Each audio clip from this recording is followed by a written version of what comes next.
Hello guys, hello everyone. It's out of content. But gusto ko lang i-share sa inyo yung pagtatanggal natin ng ating sumpa sa ating mukha. Aray! Oh, ayan, sakit.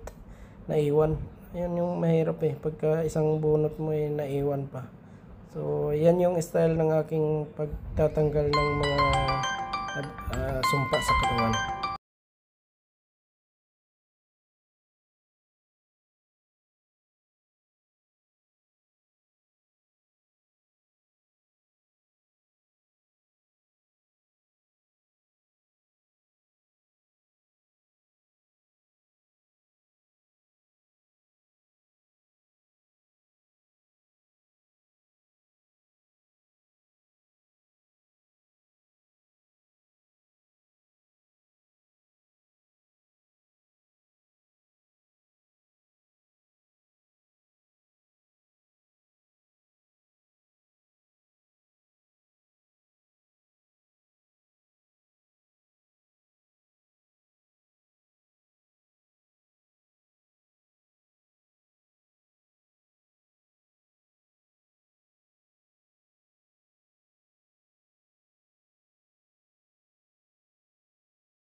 So, ayan, dikit natin.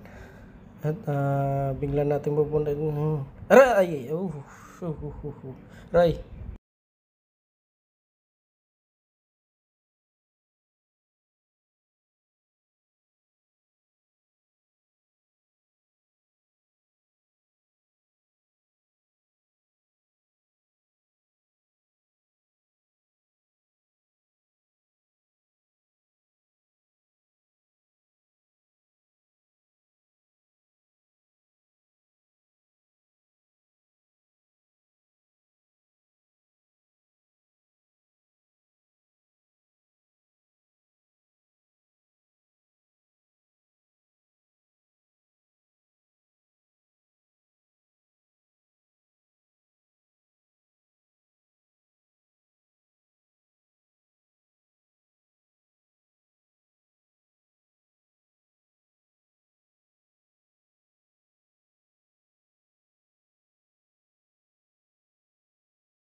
So ayan, minamanual natin bunot. Ayan yung mga natitira na pa isa-isa, yung hindi na pasama bunot. Binubunot natin nung tiyanli para mabunot siya, malinis tingnan. So ayan guys, ang kanyang katapusan. Ayan, pagkatapos nga rin natin ng pagbunot ng balbas, ito naman yung ulo naman natin, yung pinagtripan natin, medyo mahaba na kasi, kaya nagsarili tayo na gupitan yung ating buhok. Bumili tayo ng sarili nating gamit. So sarili rin natin ang ating gagawin din natin sa ating sarili na mag-isa. So yun lang guys, nakaharap lang tayo sa salamin at nagugupit tayo ng ating buhok. So yan lang, paulit-ulit lang natin yan gagawin hanggang sa maubos. Kabila na naman. So ganun lang. Bali nakakatipid tayo dito dahil magkano lang yung bili ko nito, ng 3.5 yata yung machine na ginagamit natin. So nakailang gupit na to sa aking ulo at sa mga kasama ko rito. So sulit na yung binili natin. Kasi kung magpapagupit tayo sa labas, 1 real. So equivalent lang siya ng 4 na ulo pagka nagpagupit sa labas. So ito, sulit na yung gamit natin. Kaya wala nang style, isang isang gupit lang to sa ating ulo. Ayan lang natin, paulit-ulitin lang natin daanan yung ating ulo na medyo panot na kasi kalbo na tayo kakaedad na talaga. Tanggap na natin yan, ang ating edad. So ayan, bali finishing na yan. Ayan, paulit-ulit na lang hanggang sa wala nang may sumasama. Ayan, kailangan lang siya pa ulit-ulitin para wala nang may sumasama sa ating razor. Ayan, tapos na tayo guys. So maraming salamat, gusto ko lang i-share sa inyo. Thank you. Please subscribe, follow, like and share. Thanks for watching.